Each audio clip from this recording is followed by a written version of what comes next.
Bismillahirrahmanirrahim. Hai semuanya, ketemu lagi di channel saya Bayu Daldias Kurniadi, dosen Politik Pemerintahan Visipol UGM. Pada kesempatan kali ini saya ingin membagi tips kepada Anda mahasiswa yang sedang mengerjakan skripsi untuk memahami bagaimana pembagian bab dalam skripsi. Karena kemungkinan video ini akan ditonton oleh banyak orang dengan berbagai disiplin ilmu, video ini sebenarnya sangat cocok untuk mereka yang berasal dari studi-studi ilmu sosial.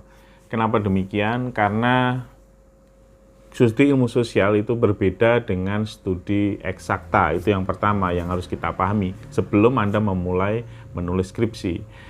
Saya lihat di beberapa buku, beberapa panduan penulisan skripsi dari beberapa universitas, dan kemudian banyak sekali video yang ada di YouTube, bagaimana cara membuat skripsi dan pembagian-pembagian bab dalam skripsi.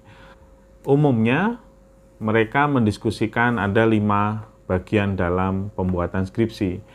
Yang pertama adalah bagian pendahuluan, yang nanti detailnya akan saya sampaikan di video yang lain. Misalnya dia terdiri dari ada permasalahan, ada pertanyaan penelitian, dan kemudian ada tujuan, manfaat, sistematika.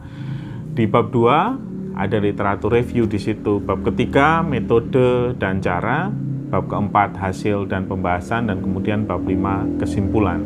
Menurut saya model ini tuh hanya cocok untuk studi-studi eksakta. Sementara untuk studi sosial itu mungkin perlu lebih banyak modifikasi di sana-sini.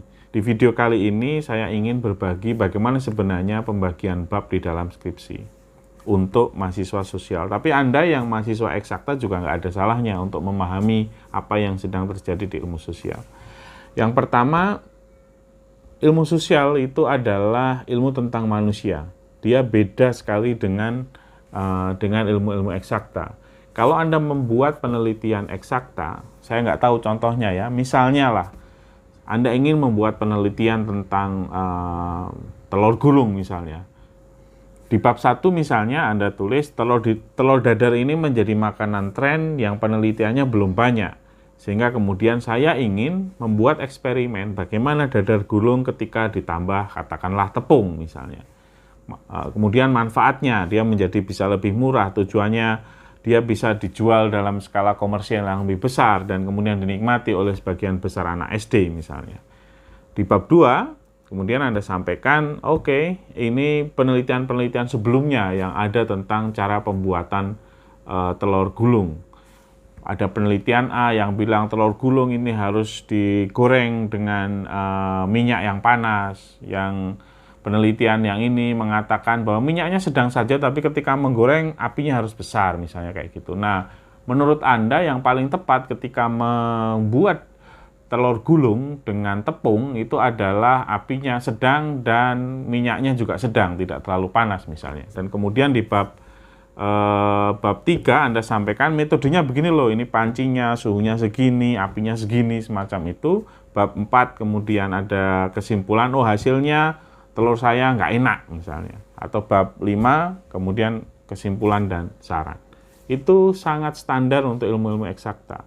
Tetapi untuk ilmu sosial, terutama yang kami praktekkan di Departemen Politik Pemerintahan di Visipol UGM, itu agak jauh sekali berbeda dengan yang itu. Dan saya baca juga banyak sekali tulisan-tulisan akademik yang tidak serigid itu.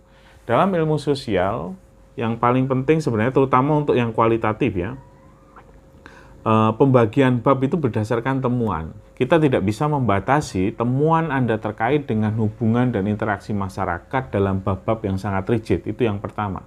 Jadi pembagian bab dengan hanya 5 bab dan sangat monoton demikian, itu adalah rezim yang mengganggu kreativitas Anda. Sekali lagi, pembagian bab yang hanya dibatasi menjadi 5 semacam itu dengan struktur yang sangat rigid, itu justru membatasi Anda untuk melakukan penelitian sosial. Umumnya dalam penelitian sosial, bab 1, bab 2, bab 3 yang ada dalam penelitian eksakta itu digabung menjadi satu bab, yaitu bab 1. Jadi di sana sudah ada latar belakang masalah, rumusan masalah, kemudian kerangka teoritik yang ingin Anda gunakan di dalam penelitian itu, ada metode sampai pada sistematika. Dan kemudian bab 2 sampai bab sekian itu adalah temuan yang dibagi menjadi beberapa bab, kemudian bab terakhir adalah bab kesimpulan. Jadi yang sama hanyalah bab sedikit banyak ya, yang sama adalah bab 1 dan kesimpulan. Tengahnya itu bebas. Karena temuannya juga bervariasi, kita tidak bisa membatasi temuan. Jadi misalnya ya, saya ambil contoh. Kalau dalam ilmu sosial itu semuanya sangat dinamis, bergerak sangat cepat, dan apa yang benar hari ini belum tentu benar bulan depan. Jadi kita tidak bisa menggunakan standar yang digunakan di dalam ilmu-ilmu eksakta. Dan seringkali saya khawatir ketika saya tidak membuat video ini, banyak teman-teman, banyak mahasiswa yang berasal dari ilmu sosial menggunakan sistematika dan kerangka bab-bab yang lazim digunakan dalam ilmu-ilmu eksakta untuk diterapkan kepada ilmu-ilmu sosial. Misalnya, Anda melakukan penelitian sosial dengan metode multiple case study, dan kemudian Anda lakukan di banyak tempat, dan di situ Anda temukan berbagai macam variasi. Anda bebas menentukan babnya kayak gimana. Misalnya bab 1, pendahuluan, introduction. Bab kedua misalnya Anda jelaskan tentang sejarah. Terus misalnya Anda pilih tiga cases ya. Bab 2, bab 3, bab 4 itu Anda jelaskan masing-masing cases dan baru kesimpulan. Jadi totalnya ada 1 bab pendahuluan, 1 sejarah, 3 cases berarti 5, dan kemudian kesimpulan 6. Itu kalau Anda berdasarkan wilayah, misalnya berdasarkan kasus yang Anda teliti. Bisa juga Anda memilih di 2 kasus, tetapi dari 2 kasus itu Anda temukan berbagai macam cerita yang menarik, yang di situ Anda bisa kemudian kembangkan menjadi bab Anda. Itu sah-sah saja. Nah, bisa saja menjadi 5, tetapi bab 2, 3, dan 4-nya adalah temuan cerita yang menarik dari masing-masing case itu yang kemudian digabung berdasarkan tema. Misalnya, Anda membandingkan antara dinasti politik yang terjadi di Klaten misalnya dengan di Banten misalnya. Dan kemudian di sana Anda temukan ternyata kekuatannya basisnya 3 dari 2 itu. Yang pertama adalah misalnya basis kekuatan finansial, yang kedua misalnya basis kekuatan religius, yang ketiga misalnya basis kekuatan sosial yang lain. Nah, 3 ini kemudian Anda terapkan menjadi 1 bab masing-masing. Jadi dari pendahuluan, kemudian ada sejarah, kalau Anda mau dari 2 itu Anda bandingkan perbedaannya apa, persamaannya apa, 3 temuan itu, dan kemudian kesimpulan. Kalau toh misalnya sejarah itu bisa juga Anda masukkan di bagian awal dari tiap-tiap modalitas itu. Misalnya ketika Anda menulis ada kekuatan kapital yang menjadi pendorong utama, kekuatan masing-masing dari dinasti itu Anda jelaskan bagaimana dia dapat modal itu, kemudian itu kan sejarah, kemudian bagaimana dia mengembangkannya, dan ternyata misalnya Anda temukan dia itu semakin kaya ketika menjadi pejabat publik. Nah, itu Anda tulis misalnya, itu kan menarik. Jadi kita nggak bisa di dalam ilmu sosial hanya membatasi menjadi saklek, harus 5, harus begini, itu nggak bisa. Kenapa? Karena temuannya macam-macam, variasinya terlalu luas. Jadi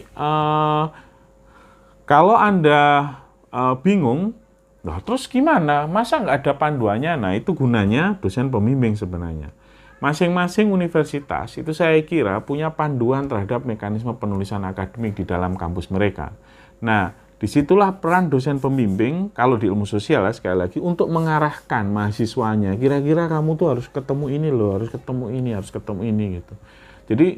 Jadi dosen pembimbing itu menjadi sangat sentral di dalam penelitian ilmu sosial. Karena dia yang bisa membantu mahasiswa menemukan tema-tema yang menarik yang kemudian dikupas dalam berbagai bab.